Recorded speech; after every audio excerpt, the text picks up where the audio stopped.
வணக்கம் ரிஷபராசி நண்பர்களே. இந்த 2024 வரக்கூடிய மாசி மாதத்தில் எந்த மாதிரியான பலன்கள் உங்களுக்கு கிடைக்கும் அப்படிங்கிறத தான் இந்த வீடியோ பதிவில் நாம் இப்போ பார்க்க போகிறோம். ரிஷபராசிக்கு இவ்வளவு நாள் சுக்கிர பகவான் அஷ்டமஸ்தானத்தில் தான் இருந்தார். பொதுவாக சுக்கிரன் அஷ்டமஸ்தானத்தில் இருக்கிறது சில விஷயத்தில் நன்மை கொடுக்கும், சில விஷயத்தில் நன்மை கொடுக்காது. எதில் நன்மை கொடுக்கும்னா ஆண் பெண்கள் வகையில் அந்த உறவுகள் வகையில் நன்மைகளை கொடுக்கும். புதுசாக ஆண் பெண் உறவுகள்லாம் கொடுக்கும். அதனால் மன மகிழ்ச்சி நமக்கு ஏற்படுறதுக்கான சந்தர்ப்பங்கள் எல்லாமே இருக்கும். அதே மாதிரி ஆண் பெண்ணால் சுகங்கள் எல்லாமே கிடைக்கிறதுக்கான சந்தர்ப்பத்தை அந்த சுக்கிரன் உருவாக்குவார். அதனால் மன மகிழ்ச்சி ஏற்படும். ஆனால் சுக்கிரன் 8ல் இருந்தால் சிலருக்கு வீடு கட்ட முடியாது, சிலருக்கு வீடு மாற்ற முடியாது. அந்த மாதிரியான பிரச்சனைகள் நிறைய வரும். வீடு கட்டிக்கிட்டு இருந்தால் தடங்கள் வந்துடும். அதே போல் ஏதாவது ஒரு வகையில் நோய் நொடிகள் வரணும்னு இருக்கும். ஏதாவது ஒரு வகையில் நோய் நொடிகளை கொடுக்கறதுக்கான சந்தர்ப்பமும் இருக்குது அப்படின்னு சொல்லலாம். இவ்வளோ நாள் இருந்துச்சு. ஆனால் மாசி 1ஆம் தேதி சுக்கிர பகவான் அஷ்டமஸ்தானத்தை விட்டு விலகி 9வது ராசிக்கு போயிடுவார்.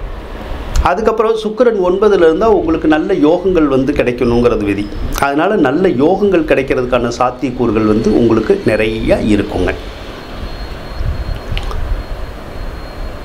உங்களுடைய ராசிக்கு 12வது ராசியில் தான் குரு பகவான் இருக்கார். பொதுவாக குரு பகவான் 12வது ராசியில் இருக்கக்கூடாது. ஏன்னா 12ல் இருந்தால் நிறைய விரயங்கள் ஏற்படணுங்கிறது ஒரு விதி. அதனால் ஏகப்பட்ட காசு நமக்கு விரயமாகிறதுக்கான சந்தர்ப்பங்கள் உங்களுக்கு இருக்கும். சிலருக்கு குழந்தைகள்னால விரயமாகலாம். குழந்தைகளுடைய படிப்பு செலவுக்கோ அல்லது ஏதாவது ஒரு வகையில் மருத்துவ செலவுக்கோ செலவழிக்கிறதுக்கான வாய்ப்புகள் உங்களுக்கு இருக்குது. சிலருக்கு கோர்ட்டுனால செலவழியணும்னு இருக்கும்.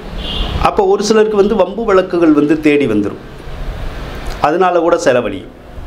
ஒரு சிலருக்கு இந்த பேங்க் சம்மந்தப்பட்ட வகையில் நம்ம கடன் வாங்கியிருப்போம், கடனை கட்ட முடியாது. அப்போ அந்த பேங்க்காரவங்க நமக்கு நோட்டீஸ் கொடுத்துக்கிட்டு இருப்பாங்க, கடனை கட்ட சொல்லி. நகை கடனை கட்ட சொல்லி நமக்கு அந்த நோட்டீஸ்லாம் கொடுக்கறதுக்கான வாய்ப்புகள் இருக்கும். அதே மாதிரி கோவில் வகையில் செலவுகள் ஏற்படணும்னு இருக்கும். ஏதாவது கோயிலுக்கு போகிறது, தான தர்மங்கள் செய்கிறது, அந்த மாதிரியான வகைகளில் செலவுகள் ஏற்படணும்னு இருக்கும். கொஞ்சம் செலவுகள் மட்டும் ஆகும். இந்த செலவுகள் ஆகும் அப்படிங்கிறதுனால எவ்வளவு காசு நமக்கு வந்தாலும் கையில் தங்காது சிலருக்கு.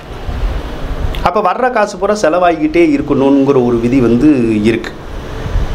அப்போ இப்போ இந்த காலத்தில் நமக்கு சேமிப்புகள் ஏற்படாது. அப்போ எப்போ தான் சேமிப்பு ஏற்படும் அப்படின்னா, குரு பகவான் ஏப்ரல் மாதம்தான் பயிற்சியாகிறார்.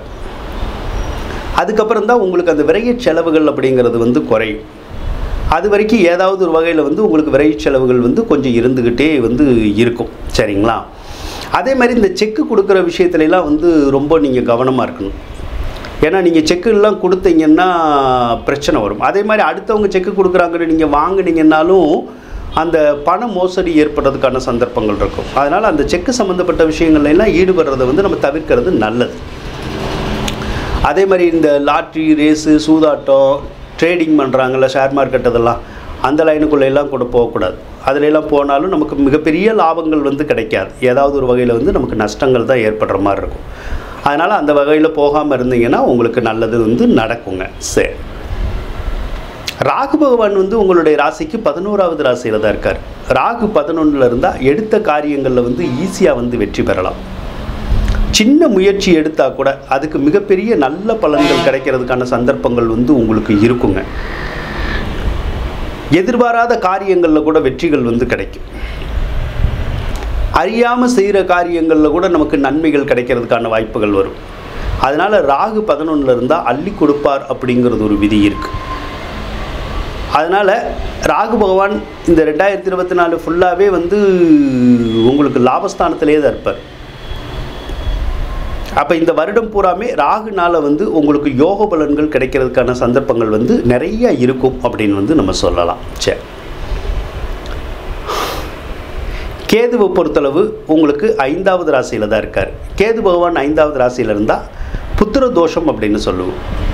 அப்போ புத்திர தோஷம்னா குழந்தை பிறக்காதா அப்படின்னா குழந்தையெல்லாம் பிறக்கும். இப்போ இவ்வளவு நாள் ஒரு சிலருக்கு குழந்தை பிறக்காமல் இருந்துச்சுன்னா இப்போ குழந்தைக்காக முயற்சி பண்ணாலும் குழந்தை பேர் கிடைக்கும். ஆனால் ஏற்கனவே குழந்தைகள் பிறந்திருந்தா அந்த குழந்தைங்களுக்கு அல்லது அந்த பிள்ளைங்க பெரியவங்களாக இருந்தால் கூட அவங்களுக்கு வந்து ஏதாவது இந்த சூட்டுனால் வரக்கூடிய நோய் நொடிகள் மட்டும் கொஞ்சம் வரதுக்கான வாய்ப்புகள் வந்து இருக்கும். சனி பகவானை எடுத்துக்கிட்டோம்னா உங்களுக்கு 10ஆம் அதிபதி தான். 10ஆம் அதிபதி சனி பகவான் 10வது இடத்துலே இருந்தால் ரொம்ப நல்லாயிருக்கும். ஏன்னா 10வது இடம் தான் வந்து தொழில் ஸ்தானம். அப்போ என்ன பண்ணணுன்னா வேலை இல்லாதவங்களுக்கு வந்து வேலை கிடைக்கும். வேலையில் இருக்கிறவங்களுக்கு பதவி உயர்வு, சம்பள உயர்வு இதெல்லாம் கிடைக்கிறதுக்கான சந்தர்ப்பங்கள் வந்து உங்களுக்கு இருக்கும். இப்போ ஒருத்தர் பிஸ்னஸ் பண்ணணும்னு நினைப்பாங்க. அவங்களுக்கு வந்து ஏற்கனவே பிஸ்னஸ் இருந்துச்சுன்னா அந்த பிஸ்னஸை வந்து நல்லா டெவலப் பண்ணி கொண்டு போகலாம். ஏதாவது பிரான்ச்சஸ் எல்லாம் ஓப்பன் பண்ணணுன்னா கூட ஓப்பன் பண்ணலாம். அதெல்லாம் வந்து பண்ணித்தரும், நல்ல வளர்ச்சியை வந்து கொடுக்கும். ஒரு சிலருக்கு வந்து ஏற்கனவே பிஸ்னஸ் இருக்காது. பிஸ்னஸ் இல்லாதவங்களுக்கு பிஸ்னஸ் வைக்கணும், புதுசாக வந்து பிஸ்னஸ் தொடங்கணும் அப்படிங்கிற மாதிரியான எண்ணங்கள் வந்து வரும். அப்படி எண்ணங்கள் வந்துச்சுன்னா தாராளமாக நீங்கள் பிஸ்னஸ் வந்து தொடங்கிக்கலாம். அப்படி பிஸ்னஸ் தொடங்குனீங்கன்னா அந்த பிஸ்னஸ் வந்து உங்களுக்கு நல்லா தான் இருக்கும், நல்ல லாபகரமாக தான் இருக்கும். பிஸ்னஸ்னால் வந்து நமக்கு தொந்தரவுகள் வர்றதுக்கான வாய்ப்புகள் வந்து இல்லை. குறிப்பாக இரும்பு சம்மந்தப்பட்ட தொழில்கள் எல்லாம் செஞ்சீங்க அப்படின்னா ரொம்ப நல்லாயிருக்கும். இப்போ வண்டி வாகனங்கள் சம்மந்தப்பட்ட தொழில், வேறு இரும்பு ஃபேக்ட்ரி சம்மந்தப்பட்ட தொழில், மில்லு சம்மந்தப்பட்ட தொழில், அதே மாதிரி இந்த பலசரக்கு கடைகள் வைக்கிறது,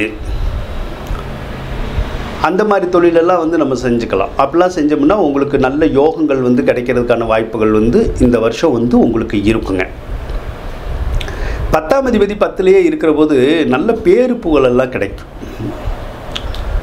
ஏதாவது ஒரு வகையில் வந்து நம்ம ஃபேமஸ் ஆகிறதுக்கான வாய்ப்புகளை பூராமே அந்த சனி பகவான் வந்து உங்களுக்கு உருவாக்கி கொடுப்பாருங்க. அதனால் 10ல் சனி பலம் பெற்றிருக்கிறனால மிகுந்த யோகங்களும் உங்களுக்கு தேடி வரும் அப்படின்னு சொல்லலாம். சூரியனை பொறுத்தளவுக்கு உங்களுடைய ராசிக்கு 10வது ராசியில் தான் இருக்கார். பொதுவாக 10வது ராசியில் சூரியன் இருக்கிற போது தான் ஒரு சிலருக்கு வந்து அரசாங்க சம்மந்தப்பட்ட வேலைகள் வந்து கிடைக்கும். அப்போ இந்த மாதத்தில் அரசாங்க சம்மந்தப்பட்ட வேலை வாய்ப்புகள் ஒரு சிலருக்கு தேடி வர்றதுக்கான வாய்ப்புகள் வந்து இருக்கும். அரசாங்க அதிகாரிகளும் ஒத்துழைப்பு கொடுப்பாங்க, அரசியல்வாதிகளும் வந்து உங்களுக்கு ஒத்துழைப்பு கொடுக்கறதுக்கான வாய்ப்புகள் இருக்கும். அதே மாதிரி அரசியல்வாதிகளுக்கும் பட்டம் பதவிகள் கிடைக்கிறதுக்கான சந்தர்ப்பங்கள் இருக்கும்.